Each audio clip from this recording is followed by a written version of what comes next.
Hi 11th standard, welcome back to another video.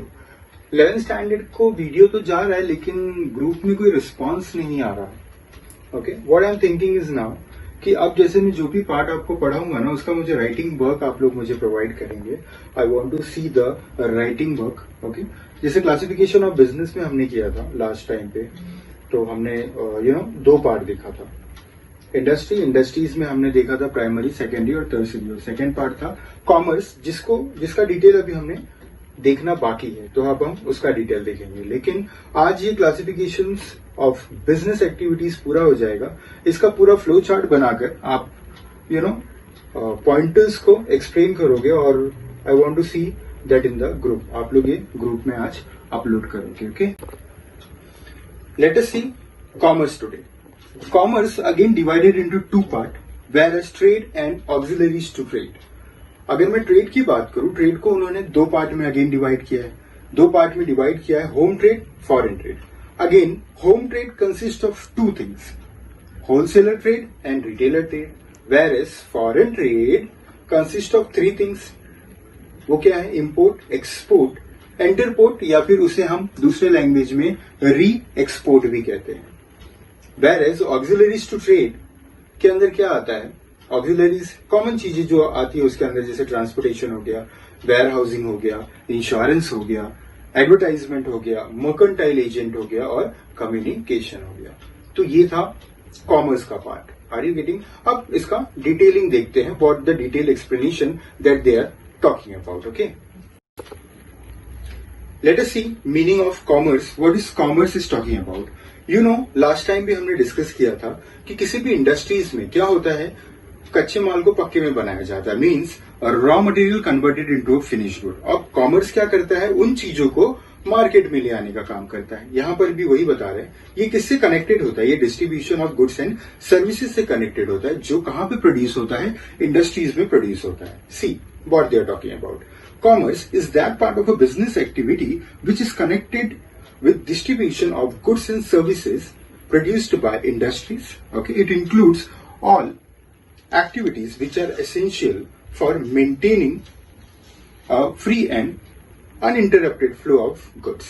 यानी वो maintain करके रखता है कि गुड्स के फ्लो में, यानी जो गुड्स मार्केट में जा रहा है उसके फ्लो में कोई भी रुकावट नहीं आनी चाहिए। Whereas further what they are talking about, commerce bridge the gap between producers and consumers. Okay, क्या एक्सचेंज करके? Goods and services. अब नीडी पर्सन को गुड्स चाहिए, ओके, डॉक्टर्स को पेशेंट की जरूरत होती है ताकि वो अर्न करे, वेयरएज उस पेशेंट को भी डॉक्टर की जरूरत पड़ती है ताकि अगर वो बीमार है इलनेस से, तो उन चीजों में क्या करे? वो सुधार लेकर आए। ओके, तो फॉर दैट पर्पस जिनको भी नीडी पर्सन होता है, ये गैप को क्या कर देता है? खत्म कर देता है। कौन? कॉमर्स। ओके, वेयरएज क्यों होता है ये करने के पीछे कारण क्या है? मनीज और मनीज वर्थ। ओके, कोई भी फ्री में काम करता नहीं है, हमने पहले भी डिस्कस किया था। तो यहाँ पे पैसे लगते हैं या पैसे के जैसा कोई भी चीज इंक्लूड हो सकता है, इसलिए इसको फर्दर टू पार्ट में डिवाइड किया है। हमने ऑलरेडी डिस्कस किया था, that is trade and auxiliaries to trade. Okay, चलो let us see what is they are talking about for the trade. Trade क्या होता है? ट्रेड को डोनेट किया गया है buying and selling of the goods. Okay, trade क्या करता है? एक्सचेंज करता है। किसको? गुड्स एंड सर्विसेज को। क्यों? फॉर द मनी और मनीज वर्थ। ओके, गुड्स अवेलेबल होता है कस्टमर्स को कहां पर? मार्केट में। कोई भी गुड्स को अगर अवेलेबल करना होगा, where it will be available in the market. Trade facilitate transfer of ownership and position of goods and services from sellers to buyer. क्या करता है? अगर किसी को गुड्स का जरूरत है, नीडी पर्सन है, तो ये क्या करेगा? पोजीशन ट्रांसफर हो जाएगा। यानी जैसे ही सेलर ने उस गुड्स को आपको बेच दिया, ओके, आप पैसे लेकर आपको दे दिया, अब आप उसके ओनर हो चुके हैं। फर्दर ये दो पार्ट में डिवाइडेड है, हमने ऑलरेडी डिस्कस किया था। Where is home trade. Home trade क्या होता है? Home trade is a trade जो within the boundary of the country किया जाता है, यानी बाउंड्री ऑफ द कंट्री, हमारे देश के अंदर ही होगा। ओके, उसे होम ट्रेड भी कहते हैं एंड उसे इंटरनल ट्रेड भी कहा जाता है। वेयरएज होम ट्रेड में वो दो पार्ट में डिवाइडेड है। होम ट्रेड में कौन कौन आता है? होलसेलर आता है। होलसेलर यानी वो क्या करते हैं? बल्क ऑफ गुड्स कहां से खरीदते हैं? डायरेक्टली फैक्ट्री से खरीदते हैं और जो छोटे छोटे रिटेलर्स होते हैं ना, उन तक पहुंचाते हैं। वेयरएज रिटेल ट्रेड क्या होता है? रिटेल ट्रेड वो उस होलसेलर से परचेस करता है और हम जैसे कंज्यूमर्स कस्टमर्स क्या करते हैं, जाकर उन्हें खरीद लेते हैं और अपने जरूरतों को पूरा करते हैं, क्योंकि कस्टमर कभी भी मैन्युफैक्चरर के पास जाके नहीं ले सकता। रीजन क्या है, मैन्युफैक्चरर एक तो क्वांटिटी नहीं देते, वो बल्क में देते हैं। Are you getting? अब आपको टूथपेस्ट की जरूरत है, आप डायरेक्टली फैक्ट्री जाओगे टूथपेस्ट लेने? पॉसिबल नहीं है ना। फैक्ट्री में जाके टूथपेस्ट अगर आप जाओगे भी तो आपको 1 या 2 टूथपेस्ट की जरूरत होगी, ओके, 2 पैक चाहिए होगा, वो आपको बंच ऑफ द पैक देंगे। तो क्या करेंगे, आप पूरा बंच खरीदेंगे? नहीं, कम की जरूरत है, you will go directly where to the retailer and you will take that particular goods and use it. Are you getting? So internal trade or home trade are divided into 2 parts, whereas wholesaling or retailing. Are you getting?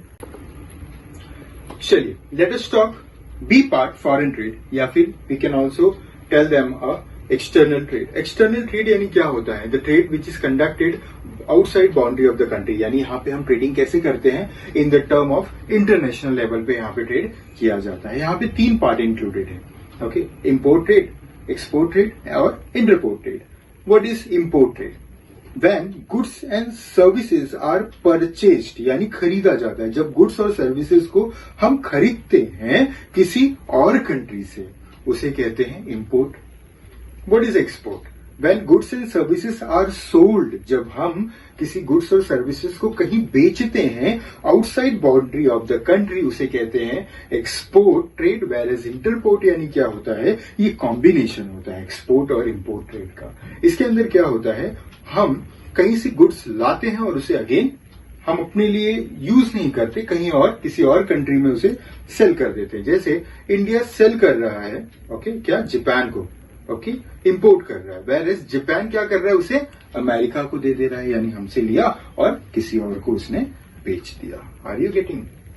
B part, auxiliaries to trade. अब इसके अंदर क्या बता रहे हैं, ये add का काम करता है। Aid is nothing but help करता है ट्रेड को स्मूथ फ्लो करने में। ओके, यहां पर भी वही दिया, all these activities that facilitate smooth flow of goods for manufacturing center to the consumption center, यानी मैन्युफैक्चरिंग से लगा के जब तक वो किसी कस्टमर तक नहीं पहुंच जाता तब तक क्या होता है, वो स्मूथ फ्लो करने में मदद करते रहता है। जैसे मैंने आपको बताया था, इसके अंदर क्या आता है, ट्रांसपोर्टेशन। तो फर्स्ट पॉइंट ट्रांसपोर्टेशन क्या बता रहा है कि एक जगह से दूसरी जगह जब किसी भी गुड्स और सर्विसेज को हमें पहुंचाना होता है, हम किसके मदद से जाते हैं, ट्रांसपोर्टेशन के। आप समझ लीजिए रॉ मटेरियल है, are you getting? Raw material अगर किसी मैन्युफैक्चरिंग यूनिट तक पहुंचाना है, कैसे जाएगा, with the help of transportation facilities ही जाएगा।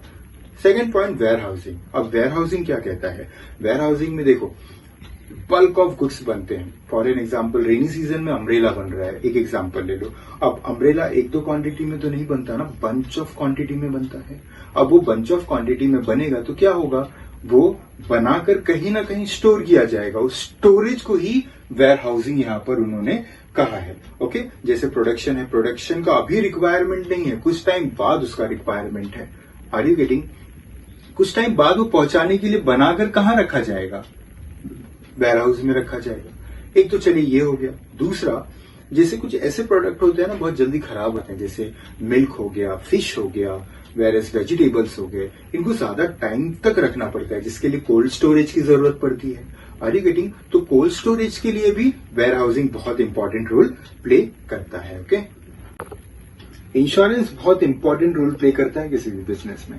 वैसे थर्ड पॉइंट यहाँ पे इंश्योरेंस के बारे में बता रहे हैं। What is insurance? Insurance is है ना पार्ट जहां पे यू नो कभी भी जो भी रिस्क होता है ना अचानक से आता है, बताकर नहीं आता। ओके, जैसे फायर ऑकर हो जा रहा है, ओके, या फिर फॉर एन एग्जाम्पल से कोई अदर एक्टिविटीज हो जा रही है, जैसे चोरी हो जा रही है, वेरएस कोई नेचुरल कैलामिटीज आ गया। अब उस सब कंडीशंस से निकलने के लिए, फेस करने के लिए, किसी भी एक्सीडेंट को फेस करने के लिए, फाइनेंशियली लॉस ना हो कोई भी, कंपनी क्या करती है, इंश्योरेंस निकाल के रखती है और इंश्योरेंस कंपनी को कुछ प्रीमियम देती है, प्रीमियम के बदले उनका वो गुड्स सिक्योर हो जाता है। एक एग्जांपल के साथ अगर मैं आपको समझाऊं तो फॉर एन एग्जांपल एक शिप जा रही है, उसके अंदर से मर्सिडीज कार्स हैं। अब आपको पता है वो ship for an example America से निकल रही है और जापान जा रही है। अमेरिका से जापान तक वो ओशन के थ्रू जा रही है, सी के थ्रू जा रही है। वेरएज जब तक वो अमेरिका से निकल के जापान तक डिलीवरी नहीं कर देती तब तक का उसका इंश्योरेंस होता है। फॉर एन एग्जाम्पल, अब ओशियन का माहौल है, कोई भी एक्टिविटीज हो जाए, कोई भी डिजास्टर लाइक सिचुएशन आ जाए, वो शिप डिस्ट्रॉय हो जाए, ओके, सबमर्ज्ड हो जाए, क्या होगा? उतना बड़ा लॉस कौन सहेगा? एक दो कार नहीं जाती, thousands of car at a time move करती है। इसलिए कंपनी क्या करती है, रिस्क फैक्टर कम हो, उनको लॉस कम हो, इसलिए वो क्या इंश्योरेंस निकाल कर रखते हैं। Okay, fourth part, banking. अब बैंकिंग की क्या जरूरत है? बिजनेस स्मूथ रन करे, और एक बिजनेस को स्मूथली रन करने के लिए पता है फंड की जरूरत पड़ती है। Anyone requires the fund. अब फंड अलग अलग तरीके से आते हैं, जैसे ओवरड्राफ्ट कैश हो गया, क्रेडिट फैसिलिटी बैंक ने दे दिया, ओके, ये सब फैसिलिटीज उनको मिल जाता है, या फिर कहीं पे डेबिट कार्ड, क्रेडिट कार्ड उन्होंने यूज कर लिया, ऑनलाइन ट्रांजैक्शन कर लिया। ऐसी सारी चीजों की वजह से बिजनेस को हेल्प मिलता है ताकि वो क्या करे, स्मूथली फ्लो करते रहे। ओके, जिस तरीके से आज के डेट में अगर हम बैंकिंग की बात करें, इंश्योरेंस की बात करें, एक इंपॉर्टेंट रोल प्ले करता है, उसी तरीके से ये एडवर्टाइजमेंट, फिफ्थ पॉइंट, बहुत इंपॉर्टेंट रोल प्ले करता है। आपको पता है कि इफेक्टिव एडवर्टाइजमेंट हेल्प करता है, एड करता है, क्या करने के लिए, किसी भी गुड्स के सेलिंग को बढ़ाने के लिए। प्रोड्यूसर का डायरेक्टली कम्युनिकेट हो जाता है उनके कस्टमर्स के साथ में, और प्रोडक्ट का इंफॉर्मेशन भी वो दे देते हैं, और एक स्ट्रॉन्ग डिजायर क्रिएट करता है। ओके, जैसे अलग अलग आप एग्जांपल्स देख लो, या फिर एडवर्टाइजमेंट देख लो, परफ्यूम्स के एडवर्टाइजमेंट देख लो। ओके, तो ये सब एडवर्टाइजमेंट क्या करता है, किसी को भी वो खरीदने पे मजबूर करता है। या फिर फॉर एन एग्जांपल किसी परफ्यूम का एग्जांपल ले लेते हैं, किसी परफ्यूम का एग्जांपल कोई बड़ा सेलिब्रिटी कर रहा है, आर यू गेटिंग, कि वो यूज करते हैं, आप भी क्या करेंगे, उसे यूज करने की कोशिश करेंगे। ओके, लोग एडवर्टाइजमेंट के थ्रू ही प्रोडक्ट के बारे में जानते हैं, प्रोडक्ट के ब्रांड के बारे में जानते हैं, बिकॉज ऑफ एडवर्टाइजमेंट। तो एडवर्टाइजमेंट बहुत इंपॉर्टेंट है। एडवर्टाइजमेंट दो टाइप के होते हैं, एक इंडोर होता है और एक आउटडोर एडवर्टाइजमेंट होता है, जो पीपल्स को क्या करता है, इंफॉर्मेशन देता है। कैसे इंफॉर्मेशन देता है? With the help of newspaper, radio, television, इन सब की मदद से। कोई बड़ा होर्डिंग लग गया, ये आउटडोर में आ गया। आउटडोर में आप हाईवे से जा रहे हो, बड़े बड़े होर्डिंग्स लगे होते हैं। ओके, तो ये सभी काइंड ऑफ एडवर्टाइजमेंट हो जाता है। Okay, 6.6 mercantile agent. अब मर्केंटाइल एजेंट यानी क्या होता है? अब एक प्रोडक्ट को हर जगह पहुंचा देना, एडवर्टाइजमेंट या कुछ होता है, इतना ही, उस सब के बाद भी कुछ कुछ जगह नहीं पहुंच पाते। मैं थोड़ा पहले जाता हूँ। ओके, एक एग्जांपल देता हूँ। आई होप आप सबको लैक्मे प्रोडक्ट पता होगा। एक टाइम था, आज तो लैक्मे हर जगह अवेलेबल है, आप किसी भी शॉप पे जाइए, फिर डिमांड फॉर द लैक्मे आपको मिल जाता है। लेकिन पता है, एक टाइम था जिस टाइम पे लैक्मे न्यूली इंडिया में लॉन्च हुआ था, उस टाइम पे लैक्मे इतना इजीली नहीं मिलता था किसी भी दुकान पे। उनके एजेंट्स होते थे, और सिलेक्टेड शॉप पे ही वो एजेंट्स पाए जाते थे। वहां पे जाकर आपको क्या चाहिए, okay, you have to order earlier. आपको जब चाहिए होता है उसके पहले ही आप उनको ऑर्डर करो।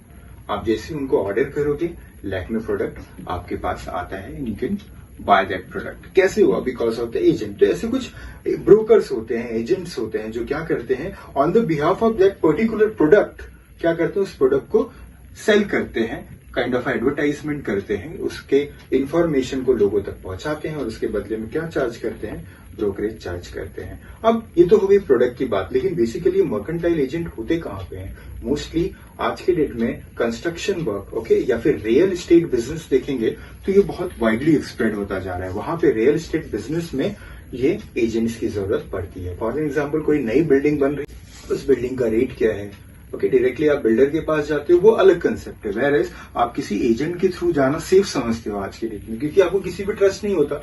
बीच में एक एजेंट होता है, तो वो एजेंट क्या करता है, आपको सारी इंफॉर्मेशन को देता रहता है। ओके, तो रियल एस्टेट के लिए ये ज्यादा इंपॉर्टेंट होता है mercantile agent. Whereas seventh and final point says communication. अगर हम आज की दुनिया की बात करें तो बहुत इंपॉर्टेंट पार्ट होता है ये कम्युनिकेशन। ये क्या करता है, जो भी इंपॉर्टेंट इंफॉर्मेशन रहता है ये फैसिलिटेट करता है। जैसे ट्रेडर को कोई इंफॉर्मेशन देना हुआ, प्रोड्यूसर्स को कोई इंफॉर्मेशन देना हुआ, या फिर कंज्यूमर्स को कोई इंफॉर्मेशन देना हुआ, तो एक्सचेंज ऑफ इंफॉर्मेशन होता है ट्रेडर से प्रोड्यूसर पे, प्रोड्यूसर से कंज्यूमर तक। कंज्यूमर को भी अगर कुछ फीडबैक देना होता है, डायरेक्टली वो फैक्ट्री में जाके फीडबैक नहीं देते, वो रिटेलर को देंगे, रिटेलर होलसेलर को बताएगा, या फिर कोई एजेंट आता है उसके यहाँ पे उस कंपनी से, तो वो उसको बताएगा, वो कंपनी तक पहुंचाएगा कि कस्टमर्स को क्या नीड है उसका, and then because of the communication easy हो जाता है। आज के डेट में अगर हम मीन्स ऑफ कम्युनिकेशन देखेंगे तो क्या है, हमारे पास सेलफोन है, we have a postal services और very important today's world we have a email too. Okay, ये भी हमें क्या करता है अवेलेबल करवा के देता है. So guys, is this about the chapter? यहाँ पे आपका ये चैप्टर खत्म होता है. आगे आपको डिस्टिंग्विश बिटवीन दिया गया. डिस्टिंग्विश बिटवीन भी देखिए बहुत इंपॉर्टेंट पॉइंट है. मैं आपको बताऊं तो इसमें से 8 पॉइंट को बाय हार्ट करिएगा. जो भी 8 पॉइंट आपको सबसे इजी लगता है उन्हें बाय हार्ट करिएगा. ओके, जो हमने पढ़ा उसी से रिलेटेड इंफॉर्मेशन उसके अंदर दिया गया. अगर आपको कोई पॉइंट में डाउट आता है ग्रुप में कम्युनिकेट कीजिए. अब मैं चाहता हूं 11th स्टैंडर्ड का ग्रुप डल ना रहे, सोता ना रहे. I want regular communication in the 11th standard group. Okay, आने वाले लेक्चर में हमने ओसी का ही चैप्टर किया है. Next lecture will start with the SP secretarial practice. तब तक के लिए चैप्टर को पूरा आप देखिए. ओके, इसके एक्सरसाइज पार्ट को सॉल्व करने की कोशिश करिए. ओके, जो भी डाउट क्यूरी आता है इमीडिएटली क्लियर करिए. घर पे रहिए, सेफ रहिए, देखते रहिए, हंसते रहिए और मुस्कुराते रहिए. Bye bye.